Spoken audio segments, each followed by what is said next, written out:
Assalamu alaikum wa rahmatullah wa barakatuhu. Welcome to Namas Media as we present the finality of prophethood, discussing the. It is important for us to understand that we have to insist on the importance of the finality of prophethood, and I will outline to you the approach that I'm going to take. But I want to welcome each and every one of you as you have joined us, and I hope you will enjoy this aspect of our presentation.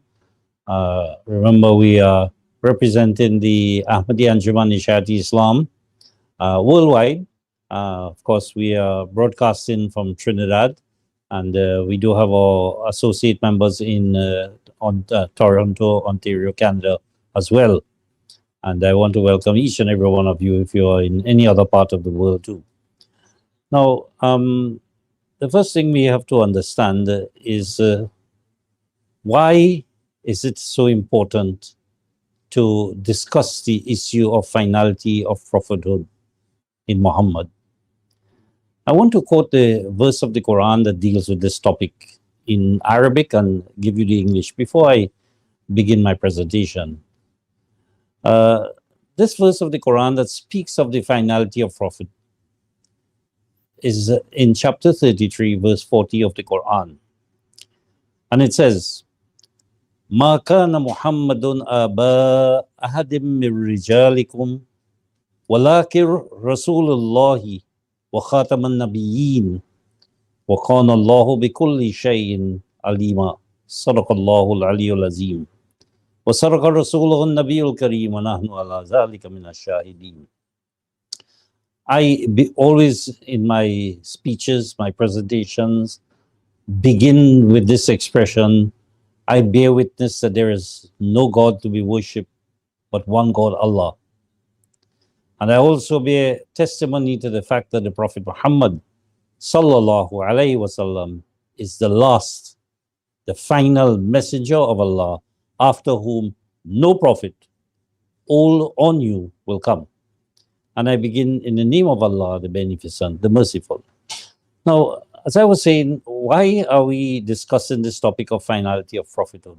Someone once said, we take it for granted Muhammad is the last prophet. There are many reasons for this, but I want to deal with just 4 issues that encourage us to insist on this finality of prophethood in Muhammad. I deliberately didn't want to just talk about the significance of the finality or the importance of it, but I want to emphasize that we have to insist that Muhammad is the last messenger of God. And there are 4 issues that I want to address in this presentation. First of all, the finality of prophethood in Muhammad verifies what is known as the covenant of the prophets, and I'll deal with that in a few moments. Secondly, it may surprise you to know that the finality of prophethood in Muhammad is a most confused and concept among Muslims. And again, I will be telling you more about that. Thirdly, there is a tremendous overzealousness in this concept which induces hatred, violence, and even bloodshed in trying to maintain this concept of the finality of prophethood in Islam. And I will point out very briefly some of the issues that has arisen because of that.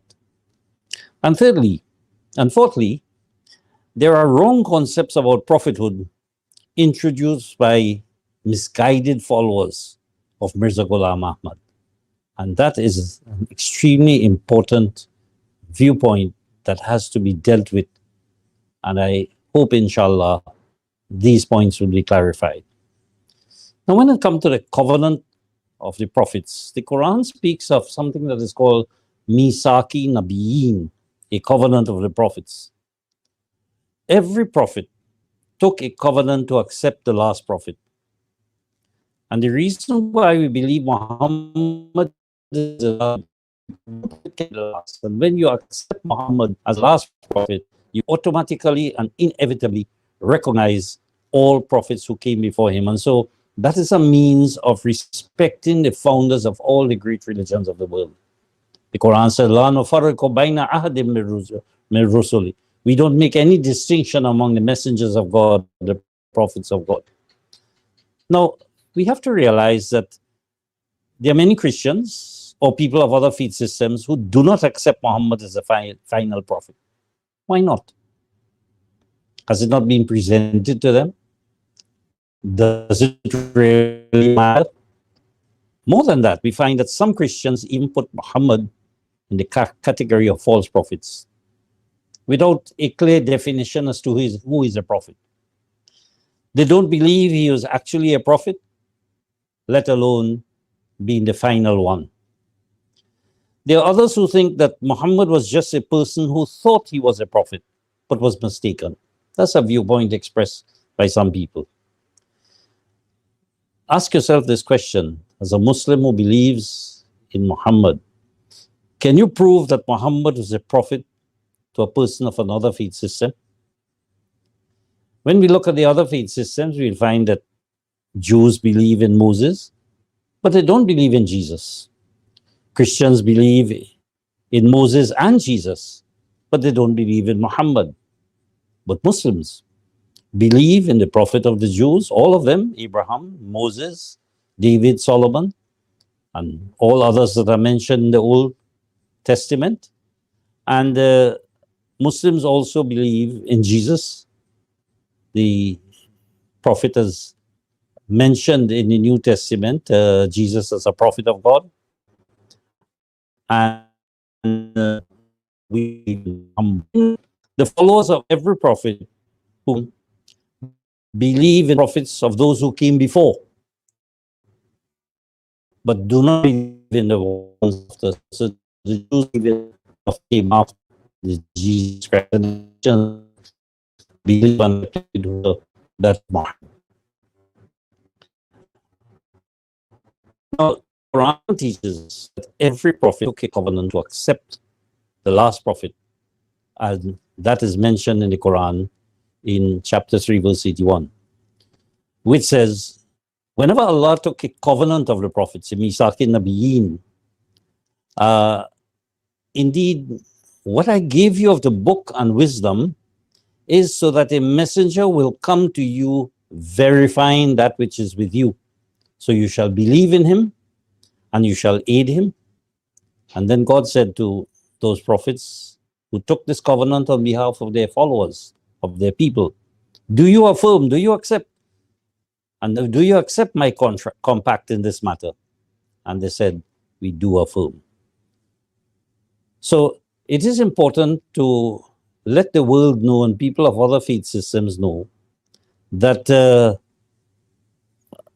God took a covenant with the prophets of God, the founders of all religions, to accept Muhammad. And we know it is the Lahore Ahmadiyya movement through the writings of especially Maulaana Abdul Haq Bidiyarti that has disclosed this information. In every scripture you find references to the Prophet Muhammad in some way or form. So that has been established. So the Quran has proven true. So when we establish the finality of prophethood as a means of interpreting and understanding the covenant of the prophets, we find that this is a most important concept that we have to promote.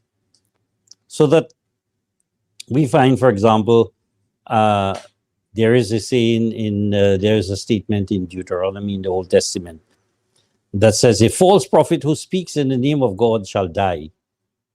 And there are people who believe Muhammad is a false prophet. But Muhammad lived as a prophet speaking the name of God for 23 years.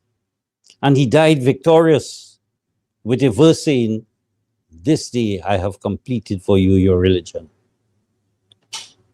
There are other prophets of God who said, as Jesus said in the New Testament, if I go not away, the Comforter will not come. There are many things I want to say to you, but I cannot do it. When he, the Paraclete, and Paraclete means the Fariclete, the breaker of falsehood that applies to the Prophet Muhammad, when he comes, He will guide you into all truth.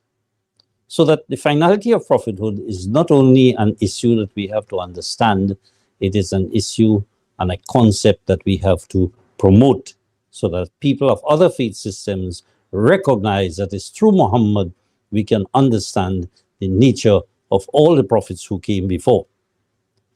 But I also pointed out to you that this concept of the finality of prophethood is a most confused and contradictory concept among Muslims. Muhammad is the last prophet, no doubt. Yet some Muslims say that another prophet will come after. There are Muslims who say that, who indicate that another prophet will come after the Prophet Muhammad. Orthodox Muslims, for example, claim that the Prophet Muhammad, after him, an old prophet will come, that is Jesus Christ. And there are, of course, some misguided followers of Mirza Ghulam Ahmad who say that a prophet of a new kind will come, and that they claim that Mirza Ghulam Ahmad is such a person. The Lahore Ahmadiyya movement is the only group that says that no prophet, old or new, will come. There's no old prophet, Jesus Christ is going to come into the world, and there is no new prophet in the case of Mirza Ghulam Ahmad, as is misguidedly claimed by some of his followers. He is not a prophet, and therefore no prophet can come after the Prophet Muhammad, old or new. And we insist and emphasize this particular point. Now, this issue of Khatam al-Nabuwat, finality of prophethood, and especially because of the presentation and very forceful presentation of some of the misguided followers of Mirza Ghulam Ahmad, has created an issue within the Muslim community that has led to overzealousness. There is an organization that had been formed since 1929, but there were opponents before, but officially organized themselves into something that is known as the Alami Majlis Tahaffuz Khatamun Nabuwat, a worldwide congress for protecting the finality of prophethood. In short, it is called the Tahaffuz Khatamun Nabuwat. People who are bent on protecting the finality of the Prophet Muhammad. There is nothing wrong in showing respect for the finality of the Prophet Muhammad, as we are emphasizing. Indeed, that should be promoted, but not through the methods that they use. They would, no doubt, their sole aim has been to unite all Muslims of the world to safeguard the sanctity of the finality of prophethood in such a way that they actively and surreptitiously also promote hatred and violence against those who accept and or follow, especially Mirza Ghulam Ahmad. But they are also against other people such as Shias. And it is surprising that they don't attack people of other faith systems like Hindus and Christians. They accept them as non-Muslims.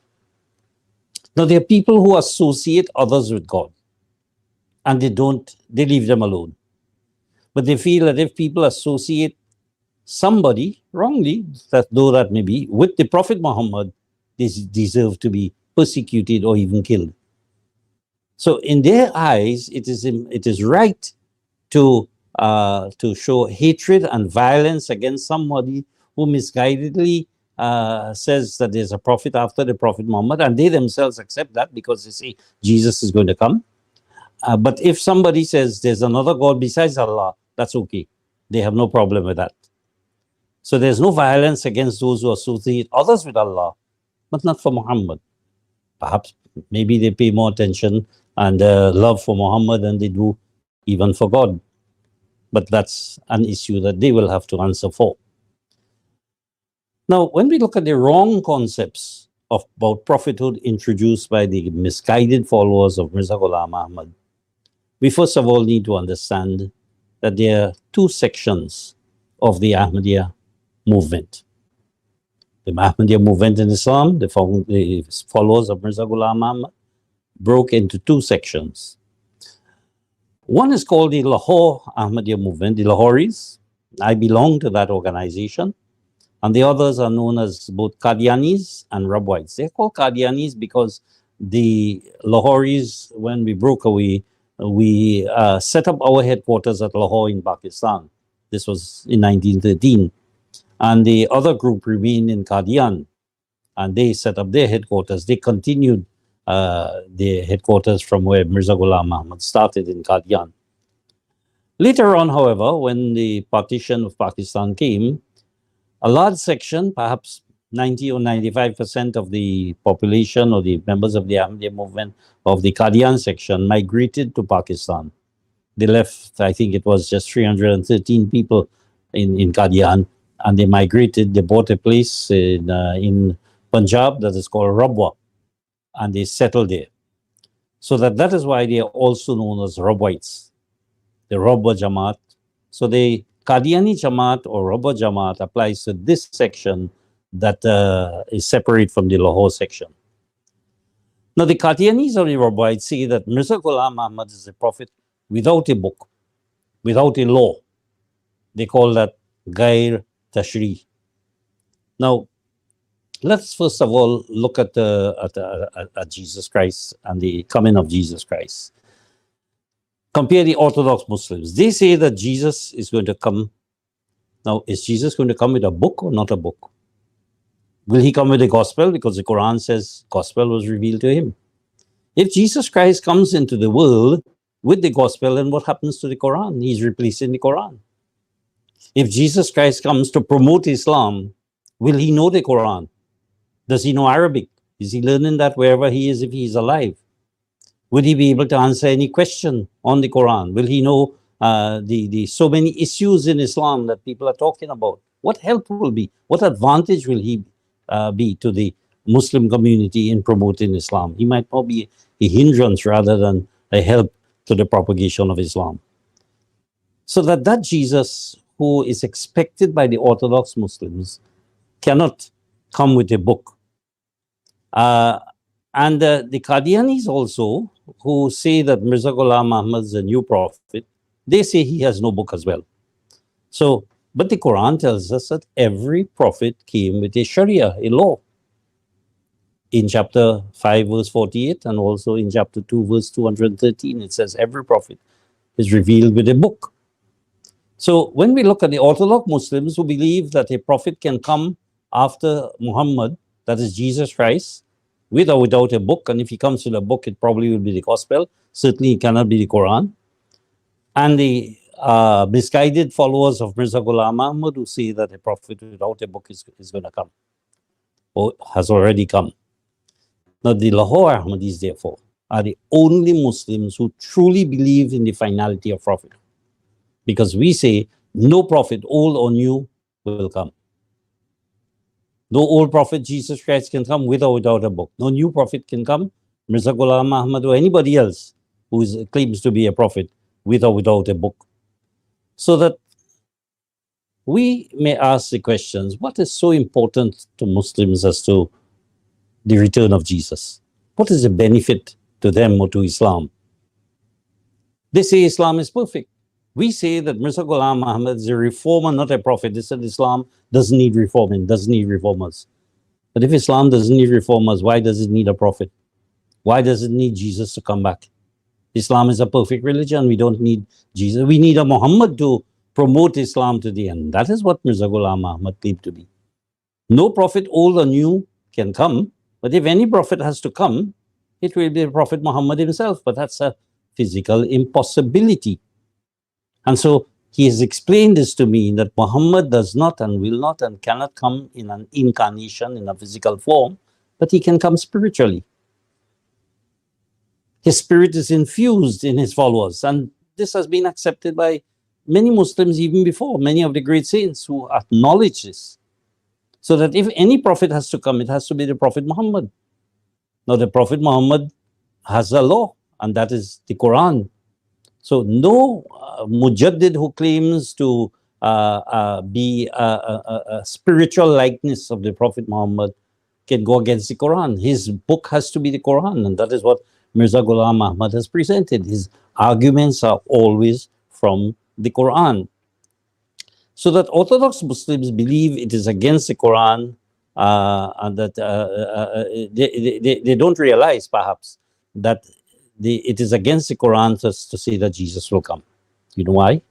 Because in chapter 61, verse 6, it says that if the Jewish Jesus returns, what will happen to that verse? That verse tells us, Jesus said in the Quran, he said to the children of Israel, I am a messenger to you, of Allah to you. And I give you good news of a messenger who will come after me, his name being Ahmad. Ahmad is the name of the Prophet Muhammad. So if Jesus comes now, what will happen to that verse of the Quran? It means after Jesus, another prophet will come whose name is Ahmad. And then we will have an extension of prophethood coming all the time. That is why it is so important for us to insist on the finality of prophethood in Muhammad, so that the Orthodox Muslims are not correct in their approach. So to believe that Jesus will return is to deny that Muhammad is the last prophet. And also, for the misguided Muslims who say that Muhammad is the last, but a new type will come, that is also contrary to the teachings of the Quran. Let us get it quite clear. Mirza Ghulam Ahmad never claimed to be a prophet. We do not deny that in his writings he has been referred to as a prophet. But words used are to be understood in their particular context. For example, the Quran tells us, Anta Maulana, you are our Maulana in referring to Allah. I and many other people carry the name Maulana. Does it make me God? Because people call me Maulana, our Lord. That's the meaning of it. In chapter 2, the last verse, it points out, Anta Maulana fansurna ala al-qawm al-kafirin. Indeed, there are many people who are named or called Nabi or Muhammad or Rasul or Ahmad. And none of this means that they claim to be the prophet. So what Mirza Ghulam Ahmad has said, that in a majazi or metaphorical sense, or in what is called buruzi, a mirror image, a lookalike, as we see, spiritual lookalike of the Prophet Muhammad. That is why the word Nabi has been used. So when it comes to the use of the word Nabi in the Quran, it has a special meaning in the Quran, and that meaning has come to an end, as I will indicate what that meaning is in just a while. But the use of the word Nabi outside of its use in the Quran, in the dictionary ordinary sense, is not forbidden.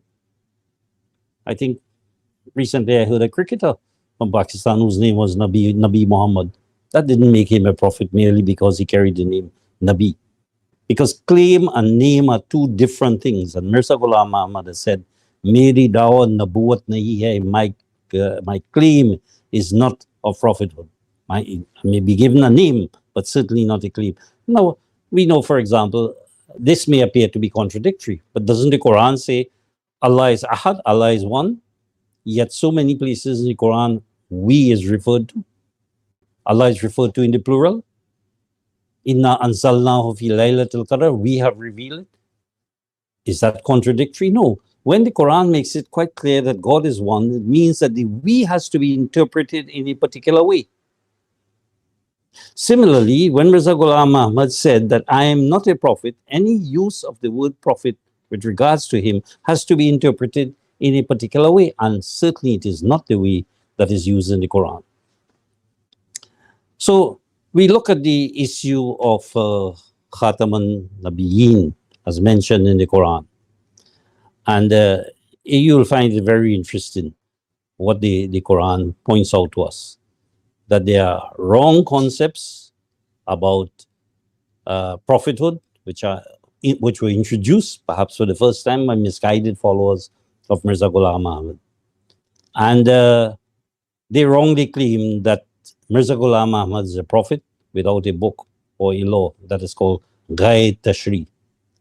Now the Quran tells us every prophet is given a Sharia, every prophet is revealed with a book. In chapter 5 verse 48 it says, لِكُلِّ جَعَلْنَا مِنْكُمْ شِرْعَةً وَمِنْهَاجًا. For every one of you, O prophets, we have given you a shir'ah. Shir'ah is the same as synonymous with Sharia. We have given you a Sharia or a law. So the issue of a guide, tashli, or non-Sharia prophet is not there in the Quran. Every prophet is given a Sharia law. That's the use of the word Nabi in the Quran. Every prophet is revealed with a book. So that When the Orthodox Muslim belief says an old prophet, Jesus Christ, is yet to come, and the misguided followers of Mirza Ghulam Muhammad says a prophet of a new kind without a law has come, the Lahore Ahmadis are the only Muslims who truly believe and insist in the finality of prophethood in Islam. So Khatam an-Nabiyyin is the expression used, as I've quoted in the the beginning of this presentation. And Khatam means a seal. It indicates a final closure. Literally, it means when something is closed, it is sealed so that nothing can get in or get out. That's what the word Khatam means. An-Nabiyyin means prophets. It's the plural of the word Nabi. I want you to listen very carefully. Misguided followers of Mirza Ghulam Ahmad, who also interpret the word Khatam in the sense of what is known as Khatim. Now, Khatim, with a slight change in the pronunciation of the word, and it is permissible. There are some people who have claimed that that word has been, that verse of the Quran has been recited as Khatim, Khatimun Nabiyyin. So Khatim means one who seals or authenticates. So they say that the Prophet Muhammad authenticates the prophets of a new kind. So that's what the misguided Muslims point out. That is, they interpret Khatim Mun Nabiyyin as one who authenticates non-law-bearing prophets. In other words, we see that the misguided followers of Mirza Ghulam Ahmad claim that when Khatam means seal or last, and they admit that Khatam means last, they say Muhammad is the last of the law-bearing prophets. But when Khatam means authenticator, then the word Nabi means non-law-bearing prophets. So the issue is not with the word Khatam, the issue is with the word Nabiyin. What does Nabiyin mean? Whether Khatam means last, whether Khatam means seal, whether Khatam means authenticator, does the word Nabi means law-bearing prophets or not? So they put a peculiar interpretation to this verse of the Quran. They claim that when Khatam means last, Nabiyin refers to law-bearing prophets, and Muhammad is the last of law-bearing prophets. And they claim that when Khatam means one who authorizes, Nabi means non-law-bearing prophets. Muhammad is the authenticator of non-law-bearing prophets. This is their own invention. The Quran is clear. There is only one type of prophet. Every prophet is given a law. Lahore Ahmadis insist that Muhammad is the last prophet. No prophet, old or new, comes after the Prophet Muhammad. That clearly is our point of view, that we must insist that Muhammad is the final prophet. There are other verses of the Quran that the misguided followers of Mirza Ghulam Muhammad try to interpret, but perhaps we leave that for another occasion when we can go into more detail as to how they try to verify their viewpoints based upon verses of the Quran. Barakallahu lana wa lakum fil Quran al-Azim wa nafa'ana wa iyyakum bil ayati wa zikril hakim. Innahu ta'ala jawadun kareem, malikul barruf rahim.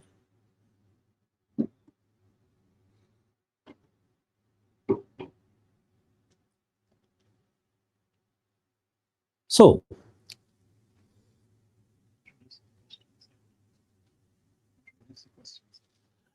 I see someone has asked a question as to why is there such certainty about the finality of prophethood? Well, I think I've answered that by saying it is important we are certain that Muhammad is the last prophet because nobody has ever claimed that. It is not written in any scripture. In fact, what the scriptures say about the prophets is that they said a prophet will come. No prophet claimed that he is the last prophet, except the Prophet Muhammad. And it is clearly stated in the Quran that is so. So, and when the Prophet Muhammad said he's the last prophet, the Quran says he will verify what is. You'll be surprised to know that there are many people who don't believe that Moses existed, or Jesus Christ existed, or Abraham for that matter. Archaeological research, historical records are being checked, and there are doubts about the existence of these personalities. Outside of the Quran, the documentation the evidence of the existence of many of the prophets of God are not really fully established. And so the Quran is needed to be able to verify the existence of these great personalities: Abraham, Moses, David, Solomon, Noah, Zacharias, John, prophets mentioned in the Quran, Bible, prophets not mentioned: Luqman, Ram, Krishna, Zoroaster, and Confucius, all of these people. And there were others. The Quran says there are some prophets we mention, some we don't. There maybe even have been women prophets as well, but they are not mentioned in the Quran. But the Prophet Muhammad himself has said that there are almost 144,000 prophets. So every nation, the Quran says, has been sent a warner. So the Prophet Muhammad is clearly established as the final prophet, so that we can establish that all the prophets who came before him were truly men of God. So, given the state of the world today, how are we certain that Allah will not send a messenger to lead the world back from the wrong path? The Quran clearly says Allah is going to send messengers. There are two places in the Quran says we are ever sending messengers. God sends messengers and He gives them revelation, but they are not prophets. Now, you have to understand the Quran uses two words for prophets: Nabi and Rasul. Nabi is that relationship between the individual and his creator, where he receives the law. So that is exemplified in what we know as the Miraj. Remember, the Quran speaks about the distance of two bows. The Prophet Muhammad is like a diameter. Above you have an arc, and that is his relationship with God. In that relationship with God, he's in Nabi, receiving Naba. The Quran speaks of Naba as a great announcement. He's given the message there. But then he has to convey that message to the rest of humanity as a Rahmatul Alameen, as a mercy to all the worlds. And he's a Rasul. That is why we say Muhammad Rasulullah, because he delivers the message. So the issue of receiving that law from God, where he was a Nabi, is no longer possible, because the final law of the Quran has been revealed. But conveying that message to the rest of humanity requires Rasuls. And the Quran speaks of non-prophets being Rasuls as well. So that the Quran, the religion of Islam, is the only religion that has an arrangement that if the religion becomes corrupted, not in its source, not in the Quran, but by people, because remember, our religion has gone through a transformation over 1400 years. What we have today is Islam is not the same as the time in the Prophet Muhammad. Somebody, and has been going on for every 100 years, Mujaddids have come. These are messengers of God.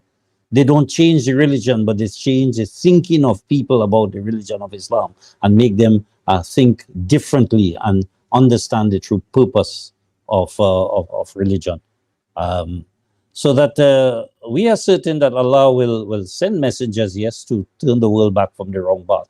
And that those are the Mujaddids who come because they are lookalikes of who can change the world? Muhammad changed his world. Muhammad is still needed today, but he cannot physically come back. So Muslims expect Jesus Christ to come. Islam teaches us, Ahmadiyya movement teaches us that Jesus Christ will not come. But a follower of the Prophet Muhammad will come as if he were, metaphorically, the Prophet Muhammad and deliver that true message of Islam.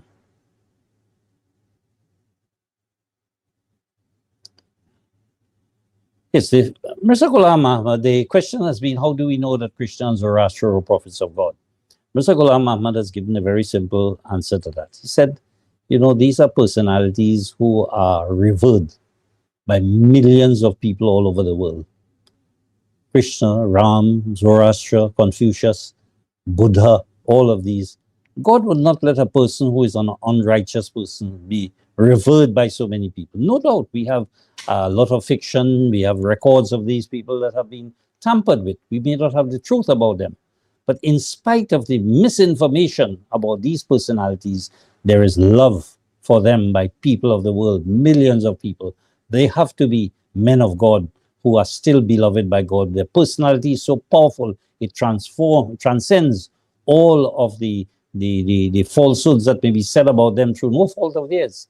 The records of these prophets of God have indeed been faulty. It's not their fault, but the love for them is true. And so we have to give them the same kind of recognition. And the Quran says, "La nufarriqu baina." We don't make any distinction. We do accept them as prophets of God.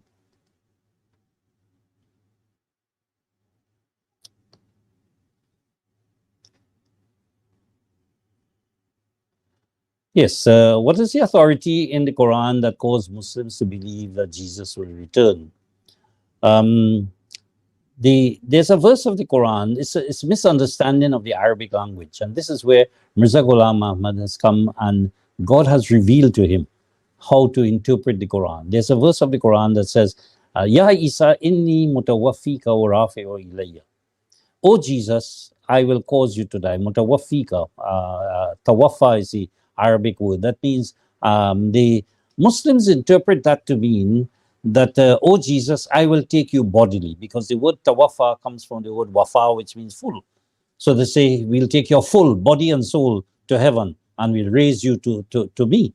Mr. Ghulam Ahmad has said that, look, that cannot be so. First of all, the Quran says anybody who goes to heaven will not come back in this world. So even if you take it literally, that is impossible. The Quran secondly says in chapter 19, it says that Jesus Christ is dead.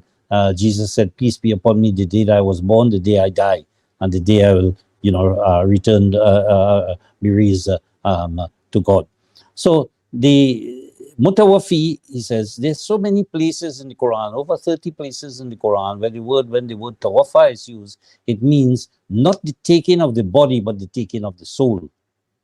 So that the taking of the soul, the Quran says, when Allah takes the soul at the time of sleep as well as at the time of death. And those that he has passed the decree of death, he withholds it. Those that he has not passed, he returns it. And that means the word tawafa is used there. And there are many other verses of the Quran.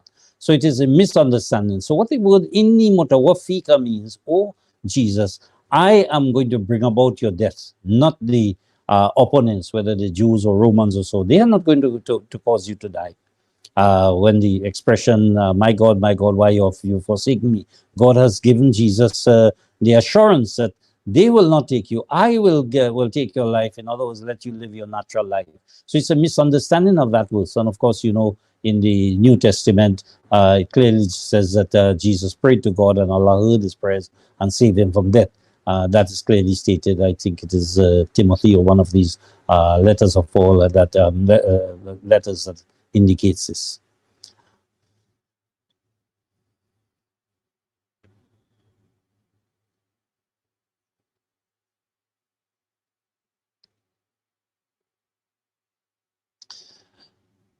Do we have evidence of anyone else claiming to Mujaddid? Oh, there's numerous evidence of that.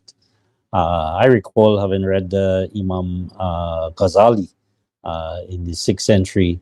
He said, God has revealed to me that I am the Mujaddid of the age. And there have been, there's another Mujaddid who's known as Mujaddid Alif Sani, the Mujaddid of the Alif Sani means the second 1,000 years. So you have the first 1,000 years, and he was the Mujaddid of the second 1,000 years. There have been many people. We have a list of people who have claimed to be Mujaddids. And not only that, sometimes there are two Mujaddids in an area depending upon the need of the time. So there may be 2 or 3 people who either recognize or claim to be Mujaddids. Just as we had in the case of prophets, we have had 3 prophets in the time of Jesus: Zacharias, John, Jesus, and perhaps Mary as well.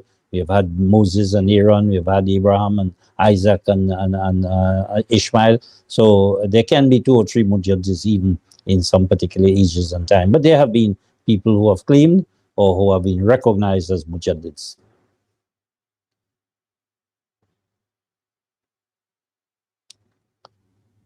Okay, what is the difference between a prophet and a muhaddas? A muhaddas is one to whom God speaks. And the speaking of God is different in the case of God speaks to everybody. The Quran is quite clear on that. It points out to us that Allah speaks to us in 3 ways. That is mentioned in the Quran about he sends a messenger, and he speaks from behind a veil, and he gives us inspiration, ilham, or wahi. So there are different ways of, even God says the Quran that he gives divine revelation to the bee. So that divine revelation, God speaking and communicating with all of his creation, is there. A prophet, however, is one who has an intimate relationship with God and given a distinctive message that is called Nabah, and that is why he is called the Nabi. A Muhaddas is one who is given guidance and interpretation, so that we find that a prophet, the Quran, in the verse I have quoted to you, it says that we have created each of you, وَلِكُلِّ جَعَلْنَا مِنْكُمْ شِرَةً وَمِنْهَاجًا. A prophet is given a shirah and a minhaj. Shirah means the statute, the basic laws that are given. Minhaj means the regulations to apply these laws in different circumstances. So the statutes which have been revealed, the Sharia, that has been completed in the Quran. That is perfect, it's not going to be changed. However, the interpretation and the application and the regulations that pertain to the applying the teachings in the Quran, that will change according to the different ages and time. And the Muhaddas is one who to whom Allah speaks and guides him as to how to be able to interpret these to solve the problems of the age and time. So the prophet functions both as a prophet and receiving the statutes, and as a muhaddas receiving the minhaj, the guidance, the regulations as to how to apply. And the muhaddas only receives the revelation that shows how the Quran is to be interpreted in the particular age and time among the particular people of the time.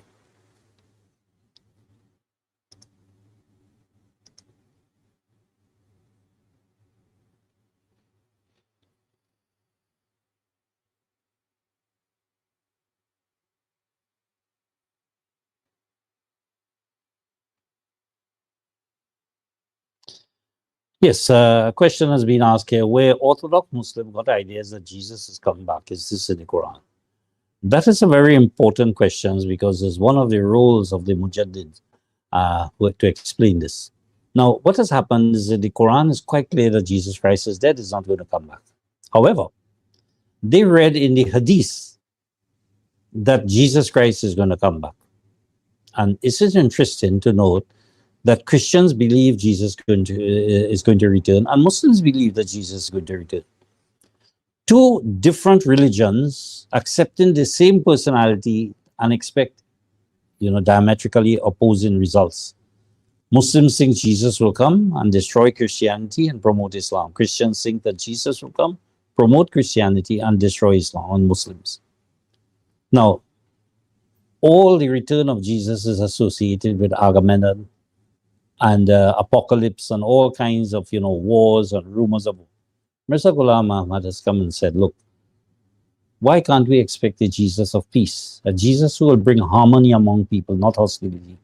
And that is why it is so important to understand that Jesus Christ is dead. So they got this, what they did is they put the cart before the horse. They saw the Hadith says that Jesus is going to come back. And so they interpreted the Quran in the light of the Quran, in the light of the Hadith. Mirza Ghulam came and said, look, let us look at the Quran. It says Jesus Christ is dead. Therefore, the Hadith, and you can't reject the Hadith, the Hadith has to be interpreted, which means that the Jesus who is going to come is not the same Jesus of Nazareth, the Jewish prophet of 2,000 years ago. It is somebody who is going to come in his spirit and power and likeness. Now, it's not difficult to understand that because Jesus himself made the same claim. When he was asked, and is stated in the gospel, how can you be the Messiah and Elias has not come? And he says, Elias has already come. And he referred to John the Baptist because John the Baptist came in the spirit and power and likeness of Elias and Elijah. So Jesus knew the yardstick was that when scripture prophesies the coming of someone, it does not mean the same person becoming incarnate. It means somebody else coming in his spirit and power and likeness. And therefore, when Jesus spoke about his coming again in the gospel, it meant somebody else will come who will in spirit and power and likeness. So the Quran, the Hadith mentions about the second coming of Jesus, and Muslims interpreted the Quran in that light. And that is where they went wrong.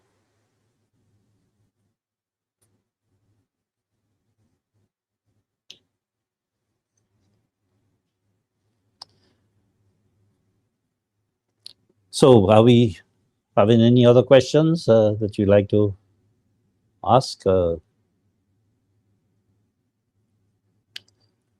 we would like to use this forum, Namus Media, to deal with issues that are very important. I want to thank particularly Dr. Hamza Rafiq, our Vice President, for having suggested that on occasions we do have topics like these to clarify these issues. Last week we had a test program where we had asked the Maulana. We are hoping, inshallah, to continue that so that people can ask questions. So we'll intersperse this, and we expect to, through Namus Media, to also provide other issues available for you, courses, classes, perhaps as time goes on and as our resources, human as well as financial resources, permit. So we want you to subscribe, encourage others to subscribe, and where possible to donate so that we can improve our equipment and our facilities to be able to expand this message of Islam to the world. Okay, in the Quran, it mentions in chapter 2 that every 100 years a Mujaddid, reformers will come. The word reformer is not used in the Quran, but then there's so many things in the Quran which has to be interpreted. But it does say it in chapter 2, it speaks of I think it should be somewhere just around the Ayatul Kursi, a few verses after that. You will find it says that people who pass by a town and it had fallen in upon its roofs, and they ask, how long have we tarried? And said 100 years. Now, a roof falls even when the pillars collapse. And that is what happens to the house of Islam and the house of other religions, but particularly the house of Islam. When the pillars no longer can support the structure, and we see the condition of the Muslim world today, then that'll last for 100 years, and then Allah will send somebody after that 100 years who'll be able to revive it and re-establish those pillars and set the true purpose of religion.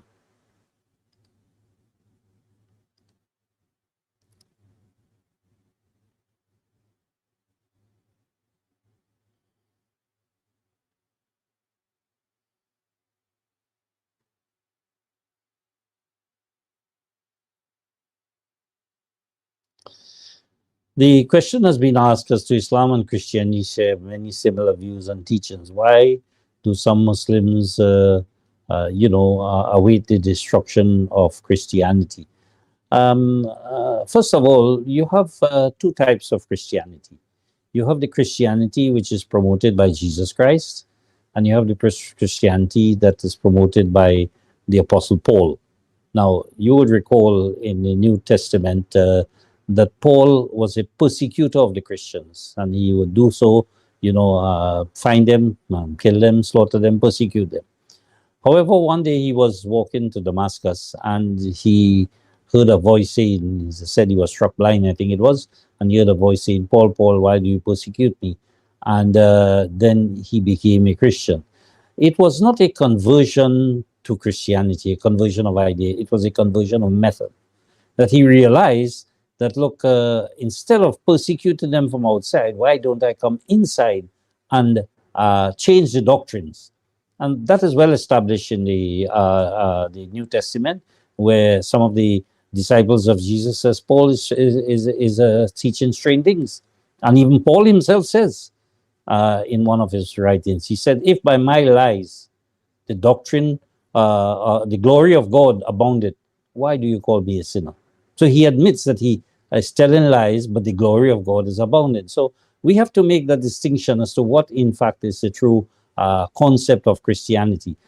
Regardless of that, it is not the function of Muslims to seek a destruction of Christianity or the destruction of Christians, whatever their point of view, or the destruction of people of any faith system for that matter.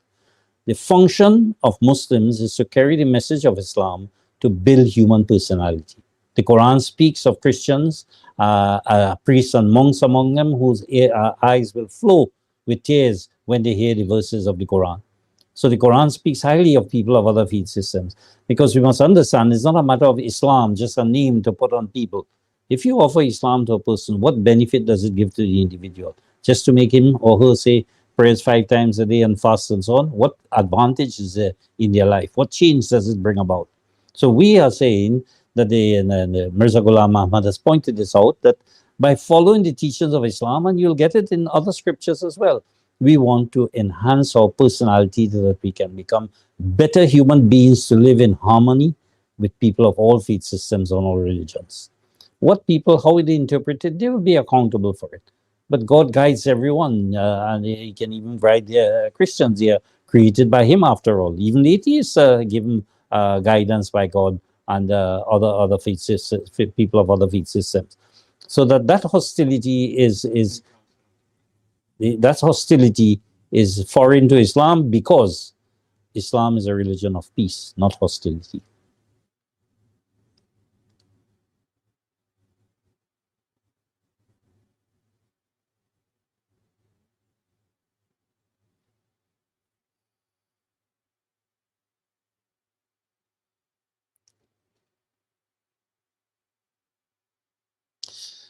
Mirza Sahab, the question has been asked, came in the likeness of Jesus. That what makes him the promised Messiah.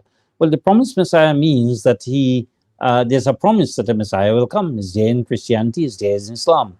But you have to understand that Mirza Ghulam Ahmad made four claims. One is, and these are all based upon the prophecies that were made of a significant personality coming at a very crucial time in the history of humanity. First of all, he claimed to be the promised Messiah. Messiah means one who gently promotes ideas and concepts. And as the Messiah, he in fact has promoted the idea that, look, violence is not to be used in the promotion of religion. That is the role of the Messiah. As you will see, in many prophets of God, they had to deal violently with their opponents. Moses had his opponents, drowned, and other prophets had to fight wars. Jesus didn't have to fight any war. As the Messiah, he was just traveling and giving a message. And that was one of the roles of the Mujaddid of the 14th century, Mirza Ghulam Ahmad. He was also the Mahdi, to show that the word Mahdi means one who is guided by the Quran, not guided by other scriptures and other books. He's also called the Imam of the times, as the Prophet Muhammad said, recognize the Imam of your times. And he's also called Jesus Christ, metaphorically, because Jesus used intelligent arguments to promote his message. He used parables, and he used, and Mirza Ghulam Ahmad's a wonderful writer, explaining the concepts of Islam, all the different concepts of faith, prayer, fasting, angels, all of these things, life hereafter, revelation, all of these things, he has explained them in a very unique manner. I have read many of his books, and I'm amazed at the wisdom of this man in interpreting the teachings of the Quran. That's why I'm able to look at verses of the Quran and interpret them in a way that is sensible and intelligent for people. So that it is he is the promised Messiah, in the sense that he has fulfilled the prophecy of the coming of the Messiah. Now, imagine if Jesus Christ himself, the New Testament, makes a prophecy of Jesus coming. The Hadith makes a prophecy of Jesus coming, and Jesus never comes. It means both of these statements by Jesus and by the Prophet Muhammad are not true. So when Mirza Ghulam Ahmad said, I have come in fulfillment of these prophecies, he shows the truth of the statement of Jesus and the truth of the statement of Muhammad, that somebody who will come. So if this personality never comes, then God forbid those prophets were not telling the truth. But the fact that he has come and that prophecies have been fulfilled, it means he establishes the truth of Jesus and the truth of Muhammad as well, that they were true personalities. They were people who spoke the truth and promoted the truth.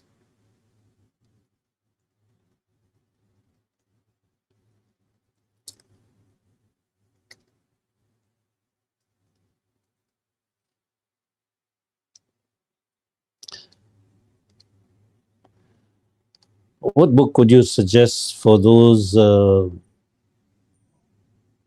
who want to understand more about Mirza Ghulam Ahmad? We do have an Anjuman's website, eii.org, that has a host of books in English. But there's one book that is written written, and we do have it available in hard copy, by Maulaana SM Tufail, written by Maulana M, but translated by Maulana SM Tufail, the Ahmadiyya movement in Islam. It gives a life story of Mirza Ghulam Ahmad. There are other little booklets that are important. And perhaps if you want, you can communicate with me. I have soft copies of these so that you can read them in PDF format and study a little more about them. Then I have also written articles, PowerPoint presentations that give you brief information about Mirza Ghulam Ahmad. So A lot of literature is available. So if you do wish, perhaps in the Anjuman, we can set up a special forum where people can address their questions, and then we can refer them as to what literature is available so they can understand the particular topic. Yes, a question has also been asked, because this has been a question being asked for a long while. Do we expect further mujaddids? It has been over 100 years since he has passed. Now, remember the concept of mujaddid is stated in the Quran, but the actual prophecy of of a mujaddid is stated in the Hadith. And when the Hadith says that Allah will raise at the head of every century uh, one or those who will reform for it, who will be mujaddids. So mujaddid can be one or it can be several people. Now, the Mirza Ghulam Muhammad is such a powerful personality and he has so much work to do that right now he himself has indicated the Anjuman is the mujaddid. His followers are the mujaddid. You don't have to have only an individual. His followers will be inspired to be able to promote the religion of Islam. And we have branches in Australia, in India, in South Africa, in different parts of the world, propagating the religion of Islam. And now we're using new modern media. So that, yes, we already have a mujaddid, and that is, in fact, the entire body of Ahmadis. You will find we have very intelligent people who can stand up and defend the religion of Islam and explain the concepts of Islam in so many different forums. We have them here locally, and we also have them abroad as well. And there are other people who have been influenced by his writings and are carrying this message. So it is not necessarily for the concepts of reformation of Islam is not really needed at this time, because so much has been done by Mirza Ghulam Ahmad. His message and his understanding and interpretation of Islam has to be applied in the context of today's world, perhaps for the next 100 or 200 years. And perhaps after that time, there will be need for another mujaddid as an individual if the world has not changed from what it is today. Can the world now come to an end, seeing we have the last and final prophet? I often wonder, why are people wishing for the end of the world? To me, I find that is difficult to comprehend. Not because something has started, it has an end. We know if you start counting from one, you can reach millions, zillions, trillions, and gazillions, and there's no end to number it. I find it difficult to believe that if the world is wicked and God should end the world right now because of his wickedness, then what happens to all the prophecies that are made about the change for the better? It means religion has all failed, God's work has failed. On the other hand, if the world changes and become a better world, why should God want to destroy it? People just continue to be good. We must understand that when the word end is used, it doesn't necessarily mean an annihilation, a complete wipeout. It means a change from one phase to another. Just as we speak about weekend, when the weekend ends, it doesn't mean the weekends and there's no other weeks. Another weekend starts. Similarly, at the time of Noah, the world ended. Whatever world was there, not the entire world, but certainly his world, and a new generation started. So there will always be a regeneration of human beings to carry on the message of God, because God's glory is He is Al Hayy Al Qayyum, is ever living. And if the world comes to an end, we don't know other worlds whether how God's glory is being manifested. So that this world He has given us been going on for billions of years, and His glory has been established, and we see no reason that should not continue for many years to come.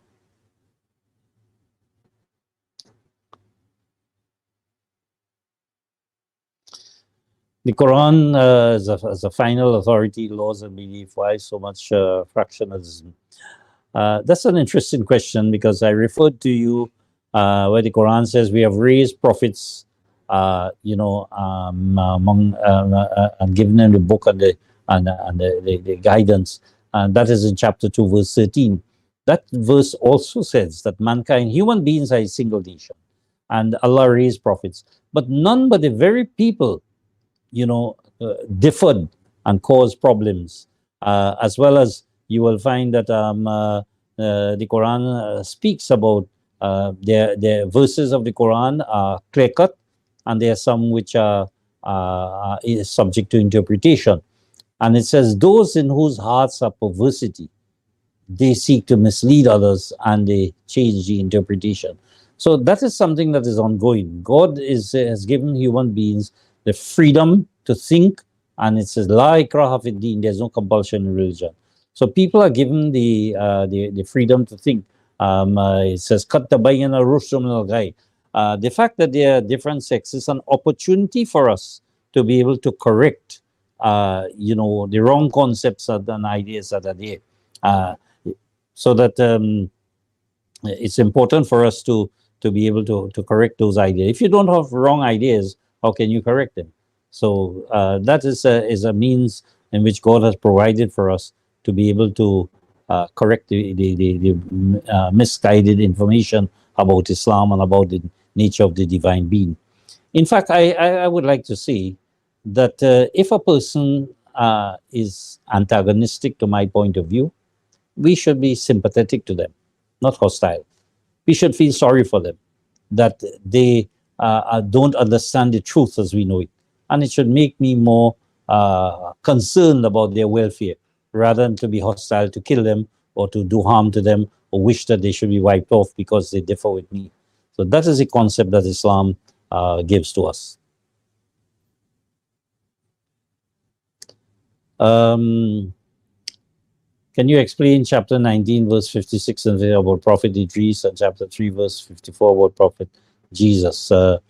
19, verse 56, he enjoined on his people prayer and alms given on his one in whom his Lord was well pleased, and mentioned Idris in the book. Surely he was a truthful man, a prophet, and we raised him to an elevated state. Our Lord, we be on chapter 3, for our Lord, we believe in which you have revealed, we follow the messenger. Write us down who be a witness. And the Jews plan, Allah also plan. Allah is the best of planners. First of all, I'm reading the English translation here. I always like to interpret the Quran from the Arabic because I may differ in my understanding of the English as presented. So I would not want to use the English to interpret it. I would prefer to actually go to the Arabic. For example, in verse 354, it says the Jews plan and Allah also plan. The Quran doesn't say the Jews planned. We don't know. It was the Jews as well as the Romans.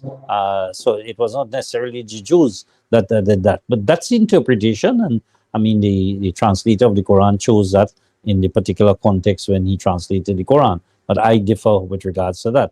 So I would leave that answer to another occasion when I can go more into the Arabic of that is stated in the Quran and give a better explanation, a more detailed explanation.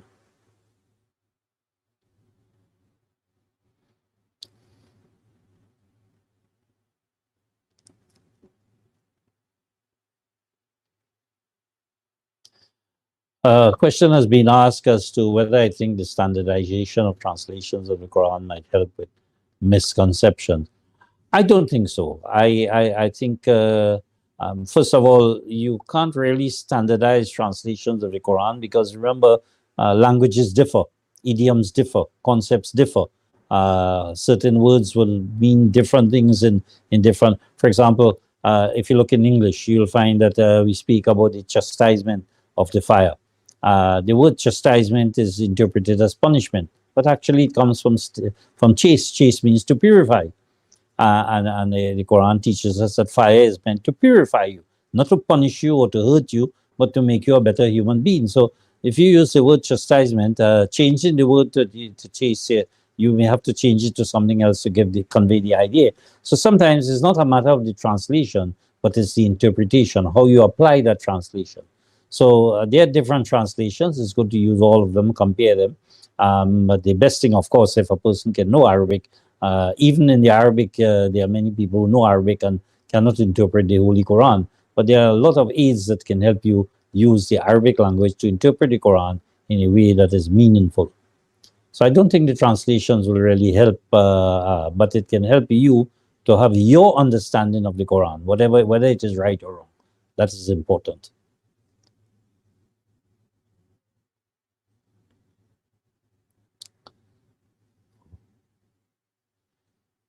For the questions. Okay, so if there are no final questions, we'd like to wrap up this session. Remember, we'll be having other sessions, and we inform you. We'd like you to subscribe so you'll be getting information as to when these other forums will be coming up. It's a work in progress. But we would like you to state your name and where you're coming from so that we can keep in contact with you. We would like to maybe have your email address so that we can communicate with you. But please do state your name and where you're coming from. You can also like the video, you can subscribe to the channel, you can share with others, and do encourage others to listen. This topic, as I said, even though it pertains to Muslims, is also applicable to people who are not of the Islamic faith, because, as I said, the finality of prophethood is establishment of the covenant of the prophets, and so everybody needs to know why Muhammad is important. The finality of Muhammad is important. I can deal in more detail with that in another session, but do in fact invite others. The more our channel grows, the more our propagation effort expands. It will help you, and it will help the environment in which you live to make it a better and understanding and harmonious environment. So you can click the bell icon next to the subscribe button to be notified.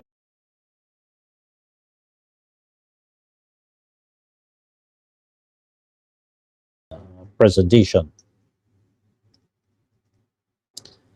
You may also wish to suggest topics for future discussions, and we can deal with these. Some people have asked questions where I promise to, reply, but I may have other issues, so it's good if you communicate with us and you inform us as to your questions, and we can list them in order of priority as to how we manage and handle those. So you may suggest topics of future discussion at any time, but if you can want to do so now, feel free to do so.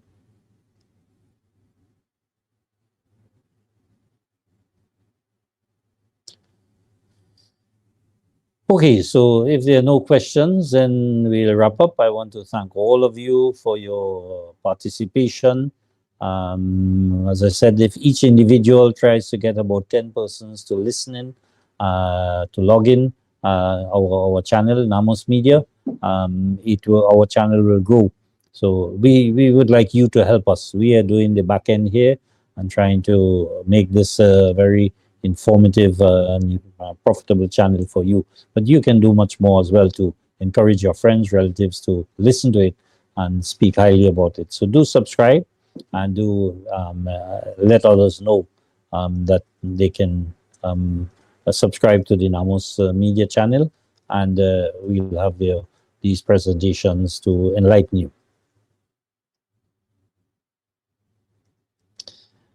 We are putting an email address in the chat, and you can use that, communicate with us, and it will be forwarded to us. So if you have questions, answer, comments, remarks, suggestions for improvements even, and any other information you'd like to provide us, please communicate with us to AAIIL tt@gmail.com.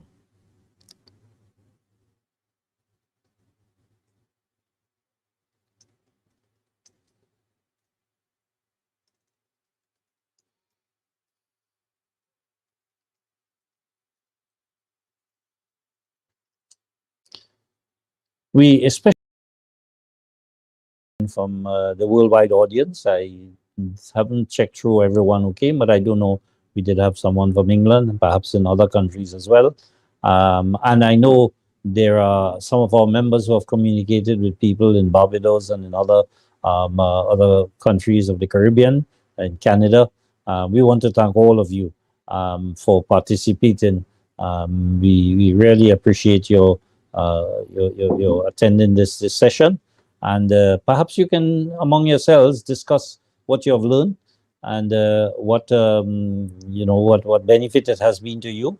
If there is anything that you find offensive, you can also share that with us. If you feel there's something that we are human beings, we make errors sometimes and we need to be corrected sometimes. There may be something that you feel is of importance.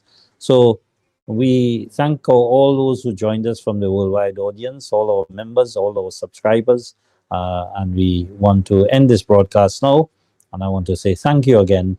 Assalamu alaikum. And end this broadcast and this presentation. Assalamu alaikum wa rahmatullah wa barakatuh. May the peace and blessings of Allah be upon you all. Ameen.